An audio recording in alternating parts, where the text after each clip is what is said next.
You know it. You tell the story. You tell the whole wide world. This is bear territory. That's right, baby. That's right. It's another great day to be a bear. Welcome to Tell the Whole Damn World, the podcast for Golden Bear fans. If you're like us and are unabashedly and unapologetically all about Cal, then you found the right place. We're glad you're with us today. I'm your host, Reza Serafinejad. As I always like to say, if you're associated with the University of California, you're one of the luckiest people on this planet. Never forget that. It's the 8th week of 2025, and Ahmad Anderson and I are honored to have Dr. Tyron Douglas as our featured guest on the show today. Dr. Ty is the Associate Athletic Director for Diversity, Inclusion, Equity, Belonging, and Justice, and we're going to learn about the important role he serves in supporting our student athletes and his mission to be a bridge between the worlds of academia and intercollegiate athletics at Cal. And in our Cal History segment with Leslie Mitchell, we'll learn all about Walter Gordon, a Golden Bear from the early 1900s who was the first Black football player at Cal and achieved more in one lifetime than most people could in 3. And did all of it in an era when there weren't very many opportunities afforded Black people in this country. He's an almost mythical figure in Cal history. But before we get to all of that, let's quickly recap some Cal sports news. The number 3 men's swimming and diving team won the ACC championship with a dominant final night of swimming at the Greensboro Aquatic Center. It's the very first ACC championship for any Cal team. The number 6 women's gymnastics team posted the highest score in ACC history with a 197.775 to beat Pitt in the final dual meet of the season. The Golden Bears claim a share of the ACC title and have a chance to clinch it outright when they compete in Stanford's quad meet this Friday. The number 4 women's water polo team is now 10-1 after beating number 11 UC San Diego. The softball team beat Northwestern in only 5 innings on Sunday. They're now 10-4 this season. The number 9 beach volleyball team stands at 3-1 on the season after beating Pepperdine and losing to number 10 Long Beach State. Cal Rugby lost to Navy 27-3 in Annapolis, Maryland. And the baseball team is 4-3 after dropping a decision to Houston. In basketball news, the Cal women came up just short at Virginia Tech, losing 87-84.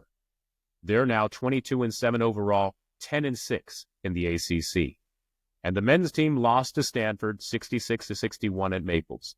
They're now 12-15 overall, 5-11 in the ACC. Our weekly Cal History segment with Leslie Mitchell is up next. This week, as part of Black History Month, we're going to spotlight Walter Gordon, an incredible Golden Bear and African-American from the early 1900s who achieved an amazing number of firsts. And after the Cal History segment, we'll bring you our interview with Associate Athletic Director, Dr. Tyron Douglas. This week in Cal History.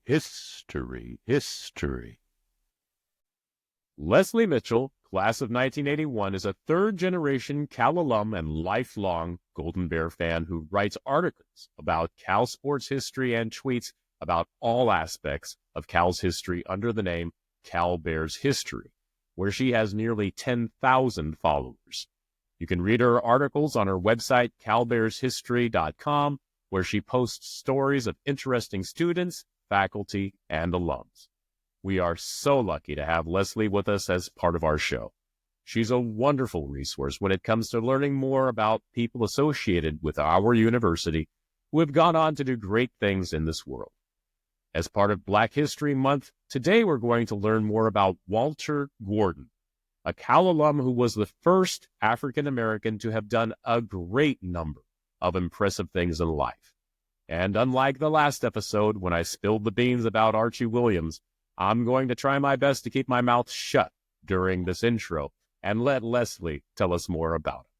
Welcome again to the show, Leslie. Well, thanks, Resin. But you should feel free to tell us all the wonderful things you know, because I can't possibly cover everything that Walter Gordon did all by myself. It's just too much for any one person. Yeah, that's the thing that just blew me away. It's one of the great things about doing these little podcasts and having these opportunities to learn about these people from the past is that I'm doing this research and learning about these wonderful figures from the past. And Walter Gordon, well, I'm not gonna try my best not to steal your thunder. So what can you tell us about Walter Gordon? Well, to begin with, and from the Cal football perspective, probably the most interesting point is he was the first All-American player for the University of California ever. In fact, he was the first All-American player from the entire West Coast. Right. Add to that, right. Not only was he first All-American, he was also, oh, by the way, the first Black player on Cal's team. So it's just extraordinary, the talent he had as an athlete. Yeah, that's a thing that I think gets a little bit lost is that, when you think about all the different teams up and down the West Coast, and of course there weren't that many way back in this era. We're talking about 1918. Right. Just to put things into perspective, his grandparents were slaves. And I think one of the things that still blows me away is that when the team would travel, he wasn't allowed to stay with the team in the same place? Yeah, it obviously depended on the laws of wherever they were traveling to. But absolutely, that is correct. He couldn't, and sometimes he couldn't even travel on the same train or in the same train car with the rest of the team. And meanwhile, Walter Gordon didn't let it stop him for a minute. He just went on and achieved. He's an All-American football player, the first All-American on the West Coast. And he can't travel on the train or stay in the hotel. It is mind-boggling. Just really puts everything into perspective and makes it even all the more amazing, all the things that he was able to accomplish. He graduated before the great wonder teams, right? But he was coached by Andy Smith. Is that right? That's right. He was on Andy Smith's early teams. Andy Smith came to Cal in 1916, and Walt Gordon graduated after the 1918 season. And then, of course, the 1920 season was the great breakout wonder team year. Well, let's go back to when he was still on the team. I just want to point out, we don't hear, he doesn't have the flashy records and all that you hear about from the olden days because he was a lineman. But he wasn't just a lineman. He played every position on offensive line and on defensive line, except for center. He was never the center. But he played all of those positions. And then he graduates. And what does he do? He goes to law school. Goes to law school at the University of California, which is now known as Berkeley Law. And, of course, was the first Black man to graduate from law school at Cal. And at the same time, Andy Smith hires him as an assistant coach for the football team because he was so knowledgeable and motivating and inspiring as a football coach. So he was, as far as I've been able to tell, he was the first Black football coach in an American university, at least at the predominantly white universities. So that's not unimpressive either, and good for Andy Smith. Yeah. And good for Cal to be willing to hire him. And I understand. He was an assistant coach at Cal, and I'm sure you're going to go on to tell us more about all the other things he did, where he was the first doing this, that, and the other, and all these other things. But he was an assistant coach at Cal for 24 years. Right. So spanning the time from the great wonder teams all the way through the Thunder team of 1937. All the way into the 1940s, yes. Wow. Yes, the head coaches came and went, but Walter Gordon remained. He also was their chief scout. And there's an interesting story that he would go and scout the opposing teams in advance. And apparently he was so knowledgeable about football, then the story is he didn't even really have to take notes because he just got it in his mind. But his wife would go with him, and her job was to watch the quarterback and count how many steps back from the line he stepped before he threw the ball. so that they would have an idea, that the defense would have an idea of how much time they were going to have, which I just think is amazing, and good for her to be willing to do that. Yeah, I guess she knew when she married him that what she was getting That's into part there. of the deal. Yeah. So he did to law school at Cal, and one of the things that really affected his life was one of the friends he made when he was at law school at Berkeley, and that was a gentleman by the name of Earl Warren. Right, and Earl Warren went on from law school to become the district attorney for Alameda County, and then after that went on to become governor of California, and was pro-civil rights. And this is way before the civil rights movement. And I had heard that Earl Warren's relationship with Walter Gordon in large part shaped his views. And I just thought that was pretty outstanding. And they became very close friends and remained close friends the rest of their lives. And yeah, Earl Warren was a farm boy from Bakersfield. And, he not the person, no offense to our Bakersfield fans, but, 1900s Bakersfield was not exactly the hotbed of race issues, with people wanting to have civil rights for African Americans. And basically the first Black person he ever knew was Walter Gordon. And it really changed shaped his views on race issues, to see not only the abilities that Walter Gordon had, but also the struggles he faced because of his race. Right. In the 1940s, Earl Warren became governor of California. And one of the things he was interested in was prison reform.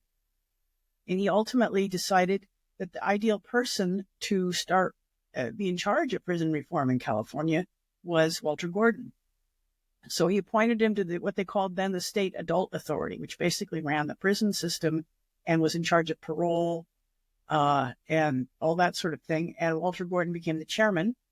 He was selected by his co-members of the commission to be the chairman for 9 years, and did good work on trying to, and we're still working on it, but trying to make it a more humane and decent system. I mean, talking about football stuff, first All-American on the West Coast. I mean, you're your first All-American player at Cal. Like, that's all just kind of like a side note compared to all the other things that he did in life, because we didn't even talk about how, I believe it was in 1919, he became the first Black police officer in the city of Berkeley. And then also, after he was done with Berkeley Law, went on to have his own law practice in Berkeley, where he would most times represent the underrepresented. And he was a police officer in Berkeley for a great many years. And so how in the world do you find the time, we were talking about this offline, to be an assistant coach at Cal, be a police officer for the city of Berkeley, be a lawyer? I mean, all three of those things simultaneously, right. And then go on to become the chairman of the Adult Authority. Well, don't forget, that's still not where his story ends. While he was doing that, while he was a full-time police officer, while he was running his own law practice, and while he was an assistant coach for Cal, he was also the president of the Alameda County NAACP and president of the Northern California National Lawyers Guild, which is a civil rights group. So, and oh, by the way, he's married and he is raising 3 children. I wish that I could have like a fraction of the amount of organizational ability and time management skills that Walter Gordon must have had. I saw an interview with one of his grandsons who said that apparently he typically only slept 3 or 4 hours a night. And I believe it, because I don't see how you could do otherwise. I, of course, would collapse, but I'm not Walter Gordon. And, right. And when you said that, the athletes thing is impressive but minor, I think we need to also add, because I forgot to mention this, in addition to being this great football player, he was the state champion, California state champion in wrestling and in boxing at the same time while he was at Cal. Well, he's an All-American football player. My goodness. It's mind-boggling. that's just it. It's like, he is basically, and I think I've heard him described as this, he is like a mythical figure. How in the world, like, wow, this guy, every Cal fan should know this man's name and remember this man's name, because my goodness. And Superman, in really. this era, right. And in this era, we're talking about early 1900s, to be a black man, to have done all the things that he did. I mean, talk about breaking down barriers. I mean, wow. And then he became a role model for so many other African Americans to see what you could do. I mean, at a time, again, when there weren't very many opportunities as for black people. I cannot imagine or wrap my head around all the things he did. And the story doesn't even end there. There's more, right? But wait, there's more. Yes. That's right. After his friend Earl Warren was appointed Chief Justice of the United States and by the way, a lot of people credit Walter Gordon's influence in affecting Chief Justice Warren's decision in Brown versus Board of Education and his subsequent civil rights decisions, and that his friendship with Gordon that opened his mind and eyes to things and shaped his opinions, that probably had a huge impact on his views on civil rights. So the whole country owes him a debt in that respect. And after some time had passed and President Eisenhower was still in office, and he decided to appoint Walter Gordon as the governor of the Virgin Islands, which seems a little bit out there, but sounds pretty nice. Oh yeah, not a bad. Well, apparently there was a lot of political stuff that made it kind of a headache for him. He turned out he wasn't that fond of all of the special interests and people arguing and fighting and wanting this and wanting that. So he asked out after one term. But then President Eisenhower appointed him as the federal court judge, the federal district judge for the Virgin Islands. So he got another number of years. He must have liked it down there a lot. I could imagine. Yes. Pretty good. And he was there until he retired. And then after all of that, and I think this was 1969, he returned to the Bay Area, to Berkeley, and worked with the Housing Authority. And he seemed to live by these principles where, it was all about encouraging people to talk, which is something that seems like we've kind of lost in our modern day society, because only by talking and interacting and getting to know someone else, that's the way society really functions and can become a more integrated whole. I think that's right. He felt that he was extremely privileged among African Americans because he had been able to go to law school at Cal and have these other accomplishments. And he felt that he could act as sort of a bridge between African Americans and the white community and help people understand each other, which, as you say, we're still long ways from there, but you got to keep trying. Yep. Well, I got to say, you sent me this link and I was able to find it on YouTube, and I encourage all of our fans out there to punch this into a Google search to find it. It's a PBS documentary that was done by Doug Harris, who does wonderful documentaries. But if you do PBS Walter Gordon documentary, you'll find this documentary called All American, the Walter Gordon story. It's just a wonderful thing that really lays everything out that he'd done in life. And you really picked a wonderful one here today, Leslie. Thank you so much. He's actually the very first article I ever wrote about Cal history. I stumbled across Walter Gordon. I don't remember why or how. And I said, my God, somebody needs to know about this man. And so I sat down and wrote an article and posted it on a blog. And so that's kind of what got me started writing about Cal history. That's awesome. So another first for Walter Gordon.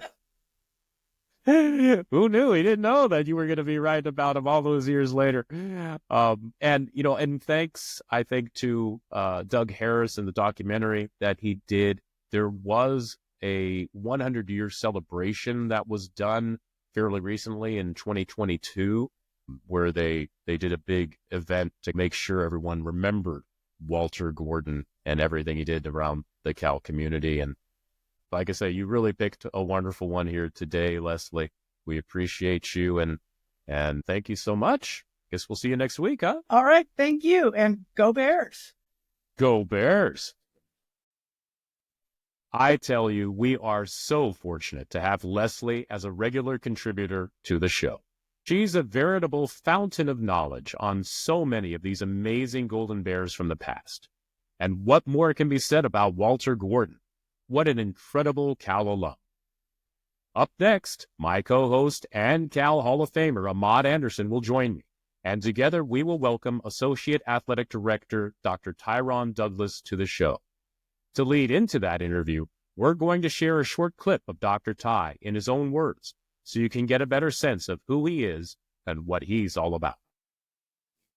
I was hoping to inspire, hoping to encourage, to let leaders know that there is hope, that there are models that we've created and models that perhaps exist that can be used to shift how we think about leadership, how we think about student athletes, how we think about professional athletes, and the support and infrastructure that we can actually develop and innovate with to be able to transform and to inspire. When we think about all the systems that we have in our country, the penal system, the educational system, the housing markets, all of these systems that we have, these systems were created when racism was overt. These systems were created when it wasn't when it was the expectation or the thought was that people of color, they were less than human. What we're dealing with now in our society is not about just individual people. It's about systems that have been set up to divide us. And a lot of times we're not comfortable having those conversations, and it impacts what we do as educators and leaders and folks working with student athletes. We are honored today to welcome Dr. Tyron Douglas as our featured guest. Dr. Ty, as everyone likes to call him, has been with the Cal Athletic Department since 2021 and serves as the Associate Athletic Director of Diversity, Equity, Inclusion, Belonging, and Justice. He's widely recognized as a leader in the DEIBJ space and was named the 2024 Champion of Diversity and Inclusion by the NCAA's Minority Opportunities and Interests Committee. He provides leadership to protect and create space and opportunities for every person to belong and thrive, especially those who have been historically excluded and exploited. Welcome to the show, Dr. Ty. We appreciate you making the time. Brother Reza, Brother Ahmad, honor to be here. Thank you for having me. Absolutely. Well, yeah, we really are so thankful for your time. And I guess, for those out there who aren't familiar with everything, can you tell us a little about what your job is all about? And can you walk us through what you do in a typical day? Yeah, what's going on, good people? It's so grateful to just share space with you, virtual space with you. I have the opportunity daily to, like I say to folks, to be a thermostat and a thermometer. I get to read the temperature of the space and set the temperature, or help to set the temperature of the space. I'm an educator, I'm a cultural scientist, I'm a professor.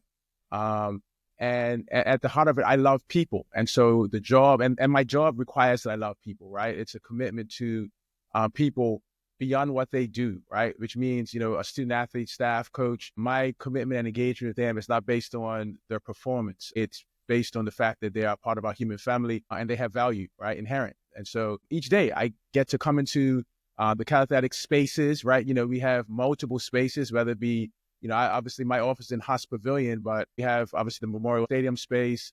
I find myself sometimes on the water with the crew team, or, visiting the golf program, or traveling with the team somewhere, or wherever our student athletes, staff, coaches, and alums are. I imagine that my office is wherever I am. So, reading the temperature means being sensitive to the national, international, local, campus, landscapes, but also the realities of people, meaning knowing people and their stories and their families and the things that matter to them. And then being thoughtful about how do I engage in a way like a thermostat does to adjust the temperature in ways that make sense to people that are needed for people, whether it be programmatically, whether it be the policies that I help to be a part of supporting and making or navigating, right?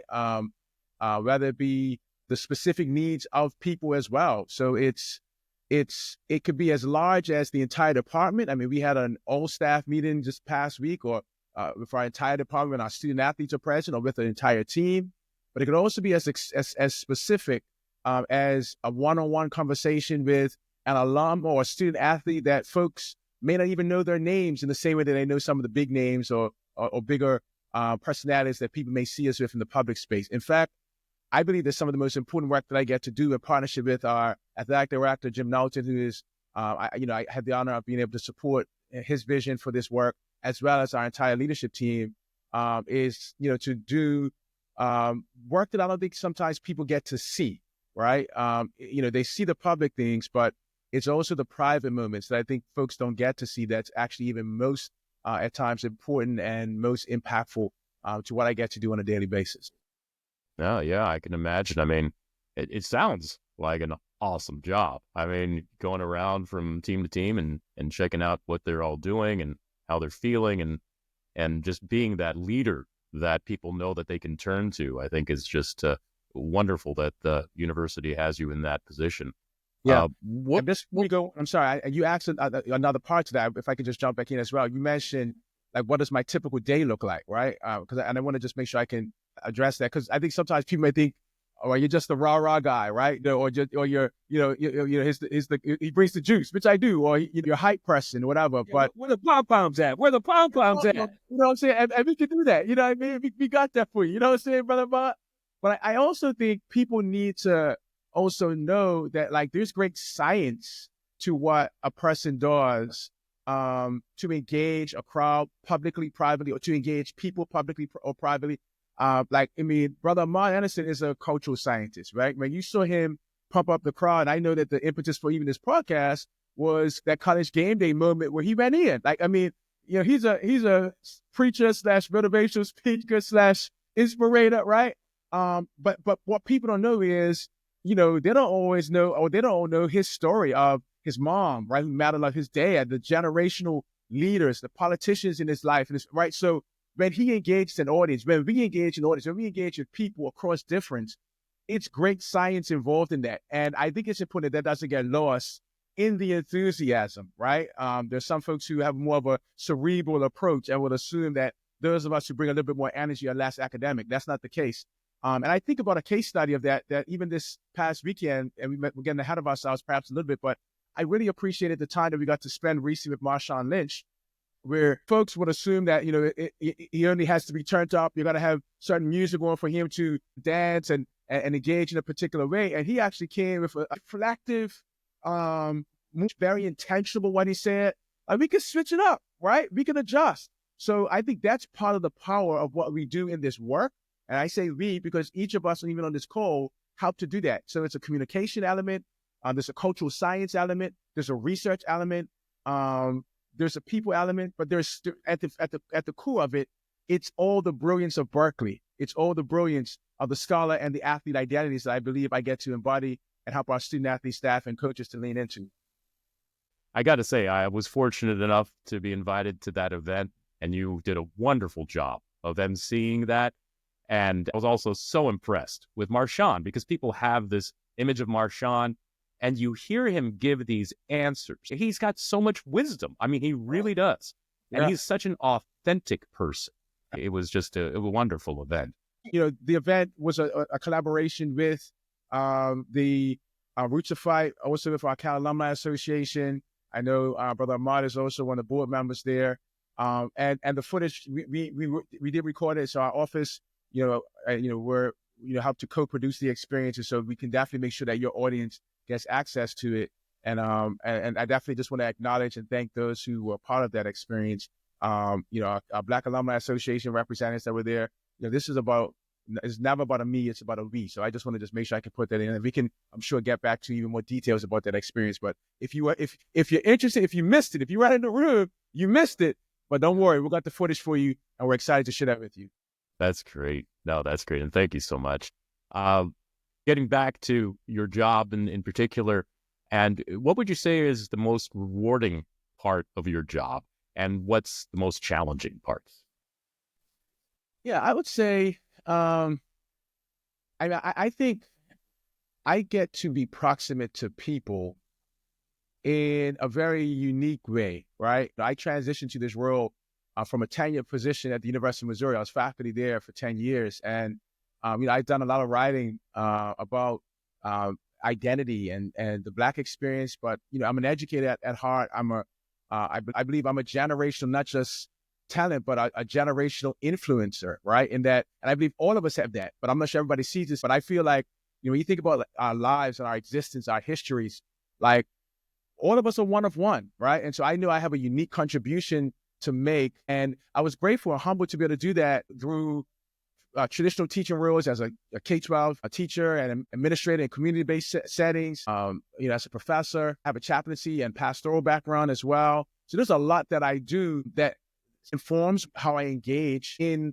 my day job. I think those skill sets allow me to go about the work in a particular way. And so when I think about what's rewarding for me, it's about proximity to people, understanding for me the power of sport as a legitimate academic space, as a space that brings people together in a very unique and powerful way. Music perhaps is another space that brings people together in ways that transcend borders, right? But sport also has a way of centering particular identities, right? Especially when you think about the legacy of the likes of the Dr. Harry Edwardses of the world and others, and even the sports that you may see more prominently, revenue-generating sports in particular. When you think about the experience of the Black athlete in particular, right? And I know we're in Black History Month as well, and I want to just acknowledge that. Sport has a sort of a gravitational pull that draws people in, and before they know it, fans are cheering for people that they may not even speak to when they see them on the elevator after the game.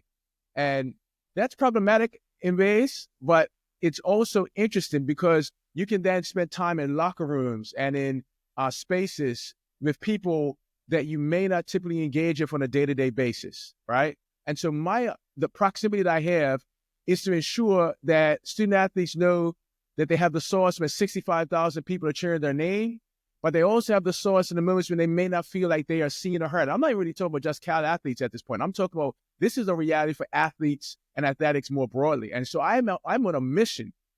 Listen, I'm here because I'm on a mission. And my day-to-day gives me the opportunity to advance that mission by being proximate to athletes who have the honor of learning at the #1 public university in the world, a place where Nobel Prizes are won, a place where you can be a scholar and an athlete. That actually to be an athlete is to be a scholar is my contribution to the conversation. I like to impart. There are others who have certainly said that. But that's something that I get to do and be and exemplify and amplify on a daily basis. And so we build on the legacies of the Dr. Harry Edwardses and colleagues who have talked about the scholar baller, right? I'll give a shout out to all of my colleagues who have written and talked about these. So I'm just a part of a lineage of folks who have been doing this work, and I get to do it in a way that I believe is unique. Because most times you have a person who is either in athletics or on the academic side of the house. I am, in many respects, a bridge, and I occupy both worlds. And I think we need that because the classroom teachers are struggling to reach kids who they love sport, but they will say they hate math. And I would contend that Steph is math, that Jaylen Brown is math. And I think that there's a need for a shift in the narrative around that.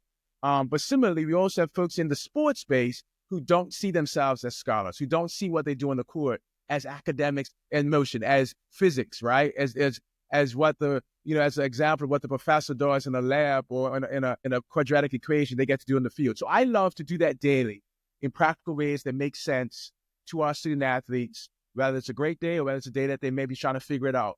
And then as it relates to challenges, when you do work like this, it's nuanced. So it's highly relational, which means you're going to have people who are going to understand why you're doing what you're doing or appreciate what you do. But also for some, they may not be excited about it, right? Because you're talking about paradigm shifting work. You're talking about challenging injustice, all right? You're talking about access, right? And then also you're talking about imperfect people, right? And like every person that I think will be listening to this podcast, we all have moments where we probably weren't our best, or maybe there was something that just wasn't ideal, or it just looked a particular way or felt a particular way. It wasn't intentional, but I think, the challenge is navigating that in a world where there isn't a lot of grace and there isn't a lot of sort of asset-based frameworks of like, hey, assuming positive intent, it can be a challenge also navigating that. And here's the reality. There are some folks who have had experiences with our university where as an emissary or as a bridge to the university, I also have to navigate that there has to be renewed trust. There has to be reestablishment of relationship. There has to be moments sometimes where you say, listen, I'm sorry, or I wasn't here when that happened, but I'm sorry that it happened. Or like I say to our alums, my office, this position didn't exist when you were here, but it exists because you were here. So I think the challenge is, being consistent with that reality of the relational components that sometimes can be misunderstood. But for the most part, I believe that I've had positive relationships. I believe that in this work, if you don't have a couple of people that probably aren't feeling you probably haven't done a good job, because that means you're not really speaking truth to power or challenging the structures in ways that are necessary. Amen. And so there's that. And so I walk with a light and a belief and a courage that says, in the darkest of times, we're not going anywhere. And then we stand on the shoulders of folks like you all who on this call, and Brother Ahmad, and even the origin of the Bear Territory chant and the Richmond, right? And the stories. We stand on that. So I'm honored to be a part of that legacy in the challenges and in the opportunities to do this work daily. Look, I got to say, I have a question that's coming up that speaks to the roots that we have in common as island boys. But I'm going to talk about what you said, because in my master's studies at Columbia University was around the whole student personnel administration. And what made it probably easier for me was not only that I was an older student when I went back to pursue the master's, but also that relationship I had to being a student athlete. Uh-huh. And the background and my where I came from, my roots, right? But from the world in which we live in as educators, because even Reza and myself are bringing awareness and education to folks who may not have been that close to Bear Territory or have had varied experiences in Bear Territory. It's our role to tell the whole damn world. And what you said is, and I wrote these notes down quickly and then pulled up some stuff out, as we always have in our treasure chest real close to us, our knapsack. The intersection of interpersonal relationships and participation in college sports is a powerful force in shaping psychosocial development. Through sports, college students develop a deeper sense of self, form meaningful relationships, build resilience, and acquire vital life skills that will serve them well beyond their athletic careers. Your role in the athletic department, and though folks see the rah-rah, the suskumba, the bula-bula, the Go Bears, the Bear Territory, don't miss that there is a much deeper relationship that you have, that I had as an academic advisor of student athletes in the 80s. That's far beyond how many touchdowns, how many laps you swim, how many goals you kick, how many dunks you have, how many baseball hits you have, how many tens you score on gymnastics, right? It is about working as one. So when we talk about diversity, we talk about bringing it all together, not just ethnicity, but thought. And Berkeley is the incubator of thought. Berkeley is the place that has the #1 ranking when it comes to who are the founders of venture capitalists in the world. So we, as student athletes who came there, those that you touched the life on, those listening to the folks here, the student athletes you may think came here because our teams were the greatest. Some of them were not. The teams came here because not only the coaches provide an opportunity, not only that their skill sets provide the opportunity, but their academic knowledge brought them to the table to be able to not just have choices, but opportunities to choose where they wanted to go to say yay or nay. But listen to me when I say this. They may not earn past their BA while being here. They may not have fully matriculated because folks have an opportunity to go into sports early at a professional level. But what they do earn as members of this great University of California, Berkeley, this Bear Territory, is they have their PhD in life. And that provides them a way to be not only a lighthouse to show us, as Marchand did, that you can walk with kings and queens and yet not lose the common touch of the roots of where you come from. And that professors who were in that room will listen to you like those that listened to Socrates at his knee, as did the 23-year-olds who said, I don't know where to go after I graduate because I'm no longer going to be that student athlete, the young lady said. He said, you're just a baby and you have many miles to go. And when you go somewhere, just let them know. Go Bears. Preach, preacher. That's it. Preach on. Preach Now, on. you're back in, and I know my guy, Reza, the guy who does all the producing of this show, the directing of the show, he may leave some of this on the floor in the edit. Preach on, baby. There are nuggets who can hear us. They're going to get this from these three guys that are here.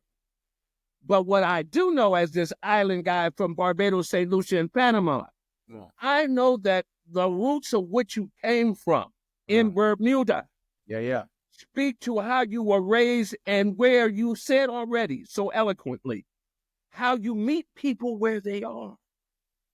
And you provide a way as a conduit as you made your way here to the States, to Missouri, to where you are today. Share with us how your interpersonal and personal life impacts how you see, how you feel, and how you work with the students in the campus at large. Yeah, no, I appreciate it. It's funny, my wife was making fun of me the other day, brother. I'm still an athlete at heart, man. So I was watching some soccer the other day, and I must have had a little moment where I was imagining if I had school with the girl, and so I went like this to myself, and right, and I was thinking about like what type of celebration I would do if I schooled, right, and if I was in the Premiership. And my wife was like, "What you do?" I was like, "So you can't see my hand very well," but I was like, "Boom, 441. That's the area code for Bermuda, right?"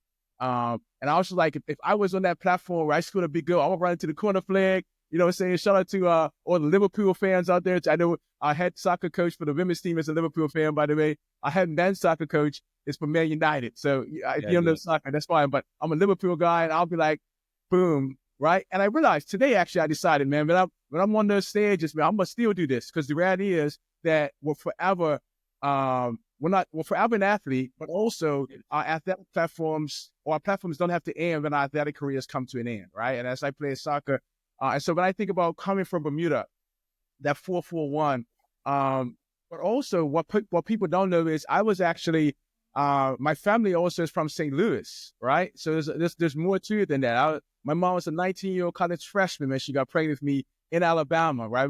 She was at a HBCU. So I was actually conceived in the United States. And she gave birth to me as a border crossing brother. It started very early. Even I told them the book Border Crossing Brothers. And she chose to invest in me and to pour into me, and my dad as well, who raised me. I just want to just acknowledge that, right? Even that Black history of our stories and the resilience of what it takes to be 19 years old and to choose life, right? And so I celebrate her and her choosing to place me in a village where she said, I may not have been able to finish my degree at that time, or I may not have been able to be successful in some areas of my life. The one thing I'm going to be successful at is raising my son. And she's done the same in raising my sister, who's also a dissertation away from finishing her doctorate, my sister, that is. And so I'm the product of a village, Brother Ahmad. I remember having a conversation with Brother Clifton West. Yes, and know his brother, more prominently, potentially, Brother Cornell West. Correct. But I remember having a conversation with Brother Clifton West and being really interested in his story, because my question was, what type of village produces a Cornell West? Was my question, what's the reflection? We began to have that conversation.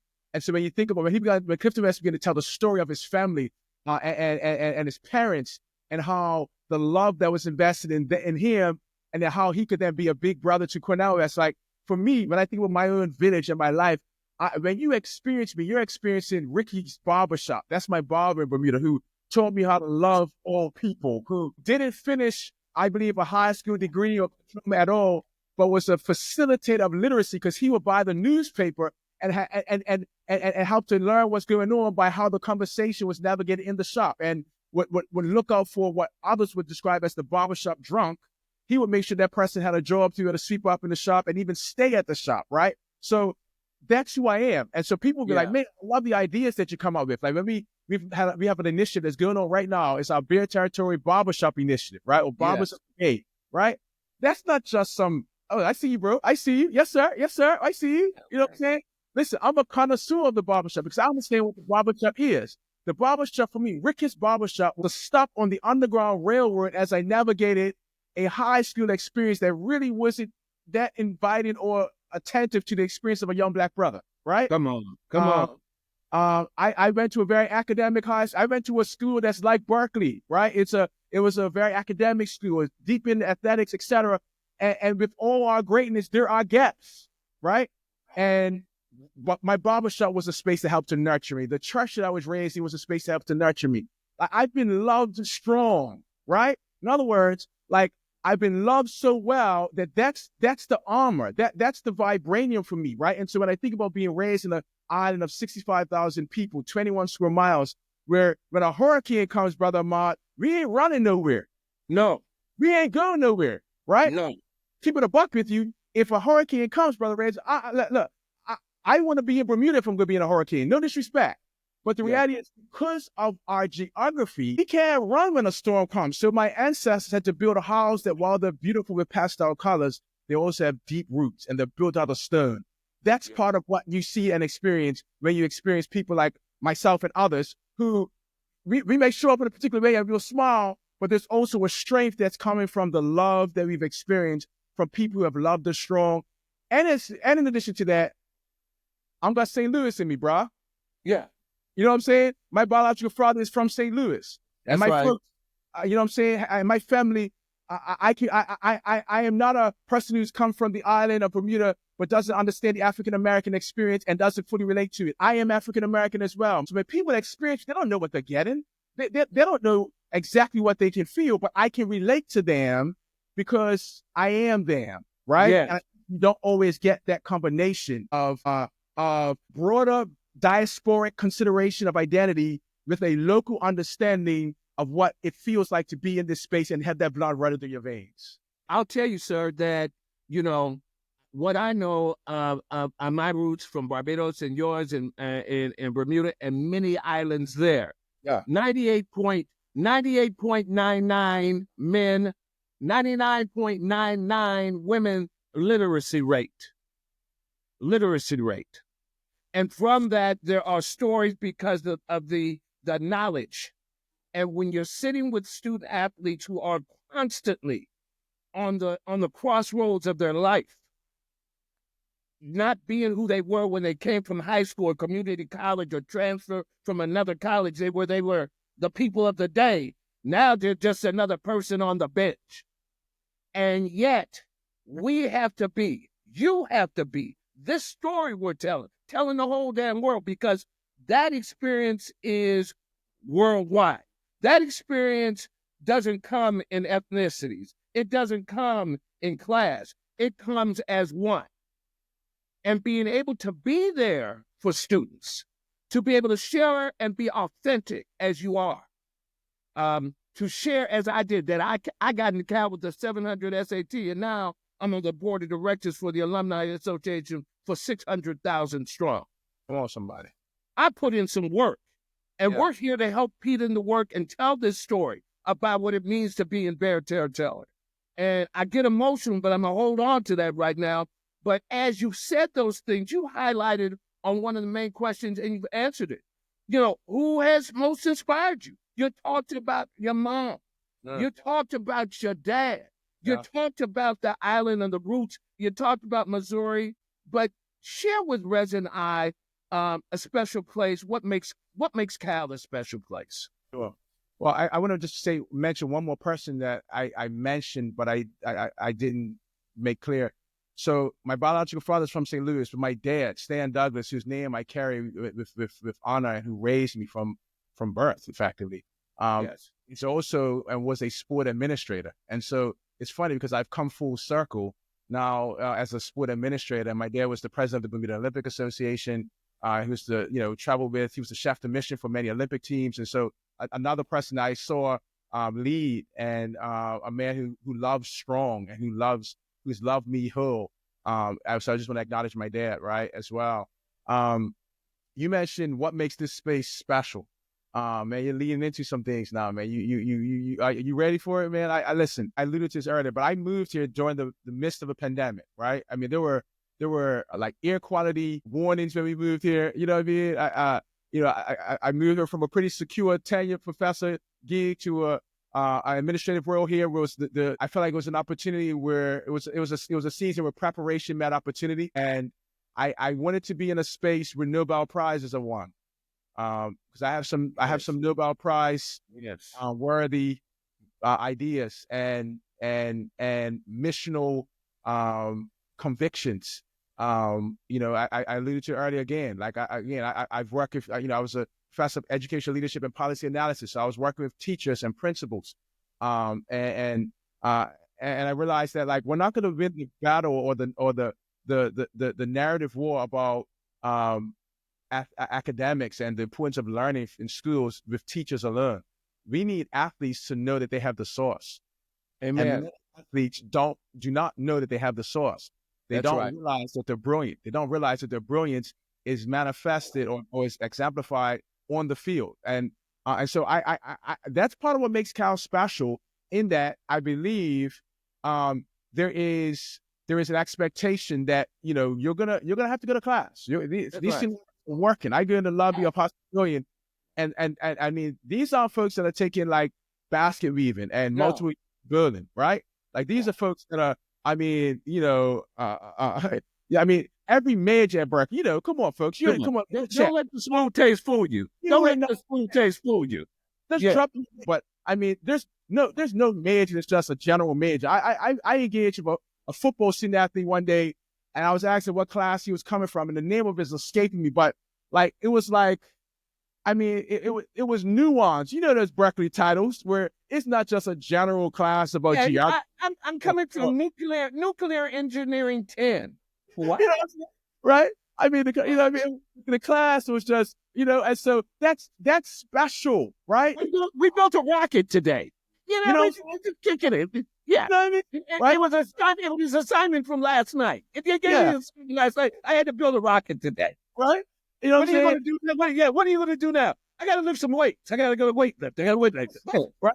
So part of it is that. I mean, I couldn't go to every single athletic department across the country with this same mission of athletics and academia. Like, again, this was it was intentional to come here. But I just want to also put this out there. I want to be very intentional in saying this. Coming here also crystallized what I felt in my heart, and that I saw some things when I learned about the number one public and the beacon, Fiat Lux.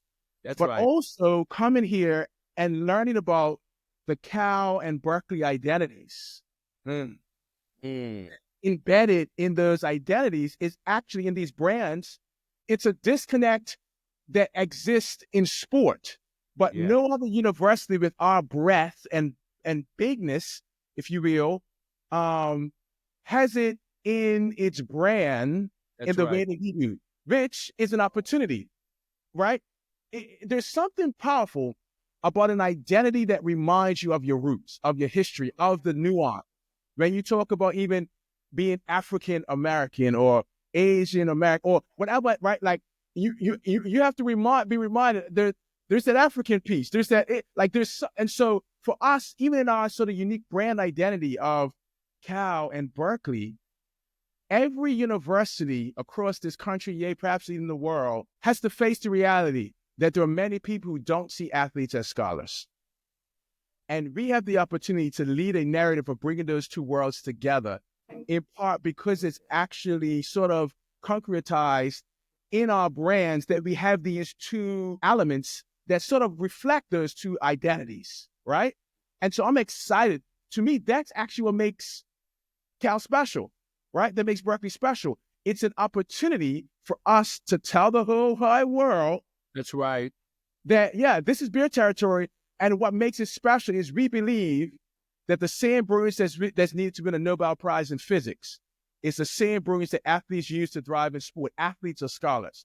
That's my Nobel Prize worthy pursuit in partnership with a campus that I believe has not just the capacity, but the history to lead into movements and building things and do, whether it was the atomic bomb, right? And Oppenheimer, like influence, like I believe that this movement has that type of potential, that type of potency to shift the narrative where you have NBA players or players from different leagues. I wouldn't say a particular team, but there was recently a video of players who were asked, where's Egypt? And the response was, man, I'm just a hooper, man. I don't know where Egypt is. Egypt, and I was frustrated when I heard that. Yeah. Because you should know where it is, one, but two, like, who chose to push that out? Like, why are we even reifying and scaling that narrative? Because there are kids who are watching who know or believe that you have the source based on what you do in the court, but need to know that you also recognize that you got math and physics and science going on in what you do in the court, right? So again, this is the space where I believe we can lead a new narrative about the power of athletics as a legitimate academic discipline. And imagine if we lean into it with all of our faculty potential and our scholarly ideas and research to help to tell the story, not just in what we do on the field, but also in how it is shared in more traditional avenues and metrics that, frankly, my professor friends would say we write about stuff about impact factor in our journal articles. But the reality is, a lot of times athletes also have an impact factor with the very kids we're trying to reach, whose classroom is not just in the local school, but there's a classroom that athletes occupy a central role in that we have to help them to better galvanize for academic possibility. Well, hey, just real quick, guys. I could let you guys keep going, but I'm also going to be mindful. I'm dropping the mic over here. I'm sorry. I'm dropping the mic. I'm sorry. I got to say, you are super inspiring. I mean, man, just to hear that passion with that both of you guys bring to it, that's one of the things I love about Ahmad. But man, to hear you too, it's like, man, and I got to say, when you were doing the emceeing for the event, I was struck by what you had said and talking about branding and trying to kind of bridge the academics with the athletics. Did you come up with this when UC Berkeley, UC Cal? Was that you? Did you come up with that?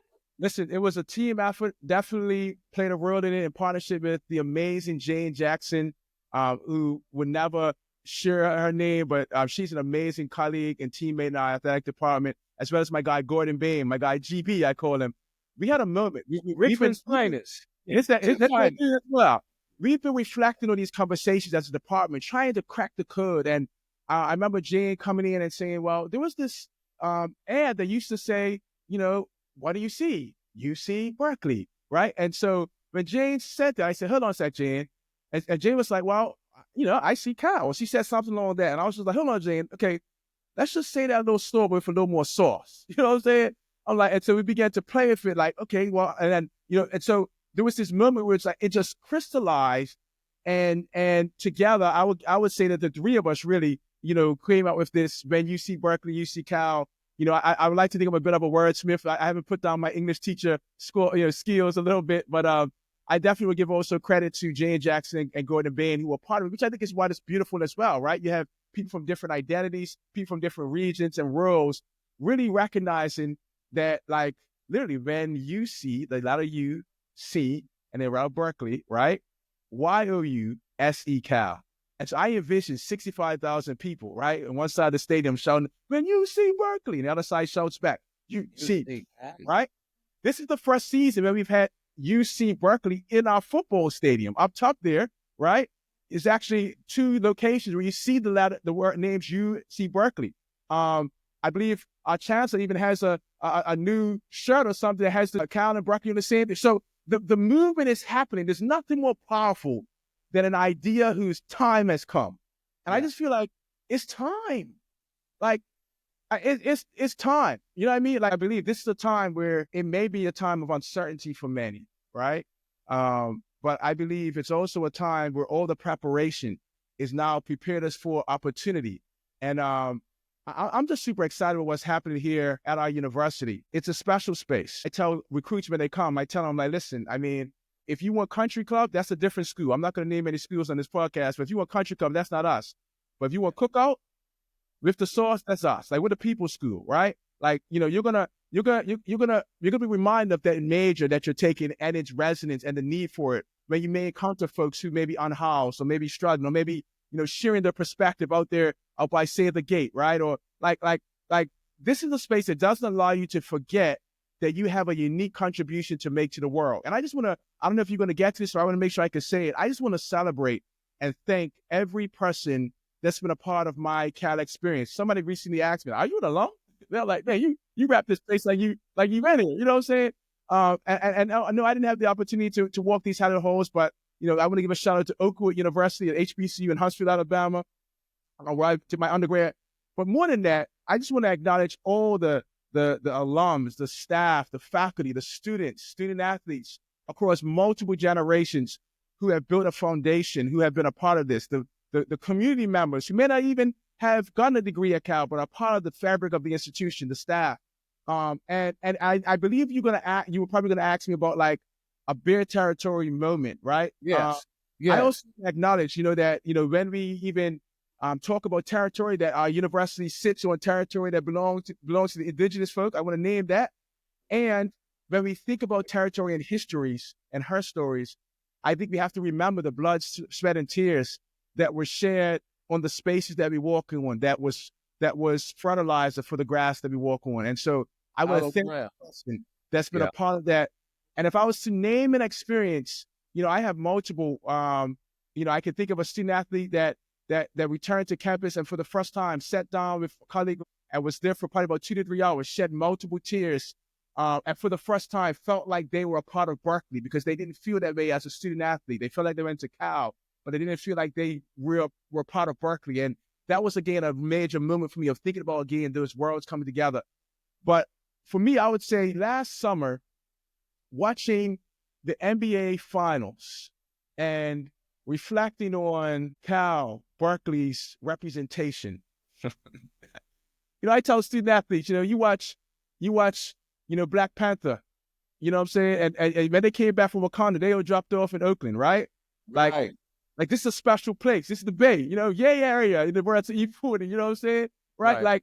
I think about just the reality of, when you watch the movie Love and Basketball, and it may have been set at a school in LA, but Sanaa Lathan, I believe, is a Cal alum. Let recruits know what time it is. I want to make sure that every person, when you get off this podcast today, and you press stop or you jump off, I want to make sure you feel like, man, I want you to come back to campus and feel like I'm walking on sacred ground, not because of like all the stuff, but because of the people.